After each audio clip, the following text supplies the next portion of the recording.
जय हिंद साथियों, हिंदी स्टडी इस यूट्यूब चैनल में आप सभी का स्वागत है। आज की वीडियो में मैं जो कंटेंट लेकर आई हूँ आपके लिए बहुत उपयोगी है। नेट सेट की तैयारी कर रहे हो आप, या जीपीएससी एमपीपीएससी की, या फिर टीजीटी पीजीटी हिंदी की। साक्षात्कार में भी इसमें से कई प्रश्न आपको पूछे जाएंगे और वस्तुनिष्ठ परीक्षा में भी। इसमें जो मैंने आज 50 मुद्दों को लेकर या 50 प्रश्नों को लेकर चर्चा की है, तो उससे उप प्रश्न 60 से ऊपर बन सकते हैं। चलिए हम शुरू कर रहे हैं आज के इस नए कंटेंट को लेकर। आदिकाल के साहित्य में जो सिद्ध, नाथ तथा जैन साहित्य है उसको लेकर महत्वपूर्ण तथ्य और कथन। नंबर 1, भारतीय धर्म साधना में सिद्धों का आविर्भाव कब हुआ है? तो 7वीं से 8वीं शताब्दी में हुआ है। 2, वैष्णव धर्म में मूलतः किसकी प्रधानता थी? भक्ति की प्रधानता थी। 3, बौद्ध धर्म की 2 शाखाएं कौन सी हैं? हीनयान और महायान। 4, शैव मत से प्रभावित बौद्ध धर्म कहाँ है? तिब्बत और नेपाल में। महायान अथवा मंत्रयान की 2 शाखाएं बताइए। तो वज्रयान और सहजयान, ये 2 शाखाएं हैं। वज्रयान से सिद्ध संप्रदाय तथा सहजयान से नाथ संप्रदाय बना है। 7, सिद्धों की संख्या है 84। उनका समय माना जाता है 797 से 1275 तक। 8, सिद्ध साहित्य की भाषा में लिखा गया सिद्ध साहित्य किस भाषा में लिखा गया? तो अर्धमागधी अपभ्रंश भाषा में लिखा गया। नंबर 9, राहुल सांकृत्यायन के अनुसार सरहपा का प्रसिद्ध ग्रंथ है दोहा कोश संकलन। 10, शबरपा का प्रसिद्ध ग्रंथ है चर्यापद। सिद्धों का समय है 7वीं से 8वीं शताब्दी। हठयोग का प्रवर्तन करने वाले नाथ है गोरखनाथ। इन्होंने पतंजलि के लक्ष्य ईश्वर प्राप्ति को लेकर हठयोग की स्थापना की है। 13, नाथपंथियों ने अपना प्रचार कहाँ किया है? तो पश्चिम भारत अर्थात राजपूताना एवं पंजाब में किया है। 14, नाथपंथी ईश्वर को किस रूप में मानते हैं? तो शून्य रूप अथवा अलख निरंजन रूप में मानते हैं। 15, नाथों की संख्या है 9, जिसमें मत्स्येंद्रनाथ, गहनीनाथ, ज्वालेंद्रनाथ, कर्णिनाथ, नागनाथ, चरपटनाथ, रेवानाथ, भरतनाथ और गोपीचंदनाथ आदि। 16, कुंडलिनी योग का अत्यधिक प्रभाव किस साहित्य में है? तो नाथ साहित्य में है।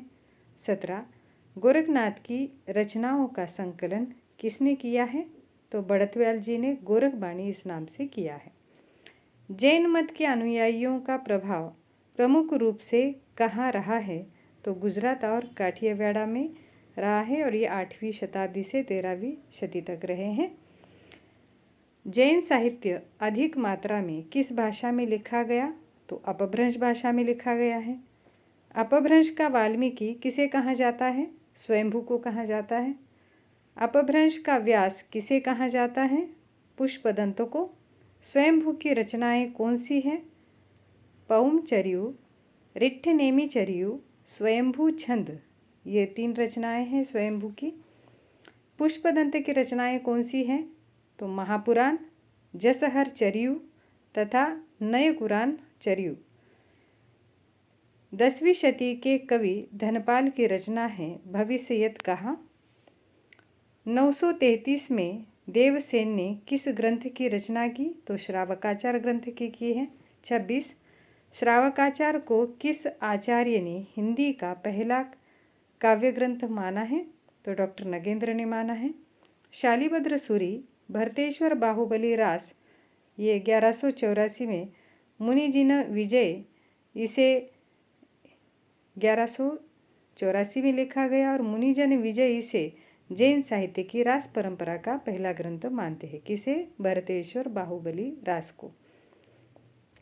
विजय सेन सूरी की रचना रेवंत गिरिरास 1231 में प्रकाशित है, और तीर्थंकर नेमिनाथ का वर्णन इसमें किया है। आसगु की रचना है चंदन बाला रास, 1200 ईस्वी सन में लिखी गई है, और ये लघु खंड काव्य है। इसमें 35 छंद शामिल हैं। जिनधर्म सूरी की रचना है स्थूलीभद्र रास, ये 1209 में लिखी गई। गोरखनाथ अपने युग के सबसे महान धर्म नेता थे। उनकी संगठन शक्ति अपूर्व थी। उनका व्यक्तित्व समर्थ धर्मगुरु का व्यक्तित्व था। यह कथन है हजारी प्रसाद द्विवेदी जी का। राहुल वेल के रचयिता है कवि रोड़ा, ये 10वीं शती में हुई है। जयचंद प्रकाश, भट्ट केदार और जयमयंक चंद्रिका, इनकी 2 रचना है जयचंद प्रकाश की, भट्ट केदार और जयमयंक चंद्रिका, 1186 में लिखी गई है। सुमति गनी की रचना है नेमिनाथ रास, 1213 में यह लिखी गई। इसमें 58 छंद है तथा नेमिनाथ का चित्रण इसमें किया हुआ है। सोम प्रभु सूरी की रचना है कुमार पाल प्रतिबोध, यह प्राकृत भाषा में लिखी है। जैनाचार्य मेरुतुंग की रचना है प्रबंध चिंतामणि, जो 1304 में लिखी है। संदेश रासक के रचयिता अब्दुल रहमान हैं। पाहुड़ दोहा के रचयिता राम सिंह हैं। परमात्मा प्रकाश एवं योगसार के रचयिता जोइंदु हैं। जम्बू स्वामी रास, इसके रचयिता धर्मसूरी हैं। हेमचंद्र की रचनाएं हैं शब्दानुशासन और देशी नाममाला। अभिनव जयदेव उपाधि से किसे विभूषित किया है, तो विद्यापति को विभूषित किया है। संस्कृत, अपभ्रंश तथा मैथिली तीनों भाषाओं पर किसका अधिकार था, विद्यापति का अधिकार था। विद्यापति की संस्कृत रचनाएं शैव सर्वस्व सार, दुर्गा भक्ति तरंगिनी और गंगा लहरी, ये रचनाएं हैं संस्कृत की। और अपभ्रंश में विद्यापति की जो रचनाएं हैं वो कीर्तिलता और कीर्तिपताका है। विद्यापति की मैथिली की रचना है पदावली। पदावली की विषय वस्तु श्रृंगार है। विद्यापति के पद अधिकतर श्रृंगार के ही हैं, जिनमें नायिका और नायक राधा कृष्ण ही हैं।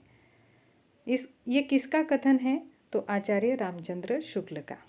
ढोला मारूरा दुहा के रचयिता कौन है, कुशल लाभ या कल्लोल, ये इसके रचयिता हैं। और 1561 में यह रचना लिखी गई और इसमें प्रेम कथा प्रमुख है। ढोला मारूरा दुहा में किसकी कथा है, तो राजकुमार ढोला और राजकुमारी मारवनी, इनकी ये प्रेम कथा है। अमीर खुसरो, इनका जो समय है 1255 से 1324, इनका जन्म एटा ज़िले के पटियाला गांव में हुआ है। अमीर खुसरो का जन्म। अमीर खुसरो की जो रचनाएं हैं, प्रमुख रचनाएं यहाँ दी हैं खालिकबारी, पहेलिया, मुकरिया, दो सुखने, गज़ल। बिसलदेव रासों का प्रधान रस क्या है, तो श्रृंगार रस इसका प्रधान रस है। पृथ्वीराज रासो हिंदी का प्रथम महाकाव्य है। इसमें 69 समय अर्थात सर्ग है। इसे चंदबरदाई ने लिखा है और इसका अंतिम भाग जगनिक ने पूरा किया है। वीरगाथा काव्य है यह। इसकी ऐतिहासिकता सर्वाधिक विवादित रही है। परमाल रासो इस वीररस प्रधान ग्रंथ के रचयिता जगनिक है। परमाल रासो इस वीररस प्रधान ग्रंथ के रचयिता जगनिक है। नल सिंह के बिसलदेव रासो ग्रंथ में 125 छंद हैं। दलपति विजय के खुमान रासो इस ग्रंथ में 5000 छंद है। नाथ संप्रदाय के प्रवर्तक गुरु कौन है, तो गोरखनाथ नाथ संप्रदाय के प्रवर्तक गुरु हैं। तो इस प्रकार आज की वीडियो में हम यहीं रुकते हैं। दोस्तों, वीडियो को लाइक कीजिए, अपने दोस्तों में शेयर कीजिए और जिन्होंने चैनल को सब्सक्राइब नहीं किया है चैनल को सब्सक्राइब कीजिए, क्योंकि इस चैनल पर लगातार आपके काम की वीडियो आने वाली है और ऐसा कंटेंट आपको अन्यत्र कहीं नहीं मिलेगा। बहुत बहुत धन्यवाद। चलिए फिर मिलेंगे। जय हिंद।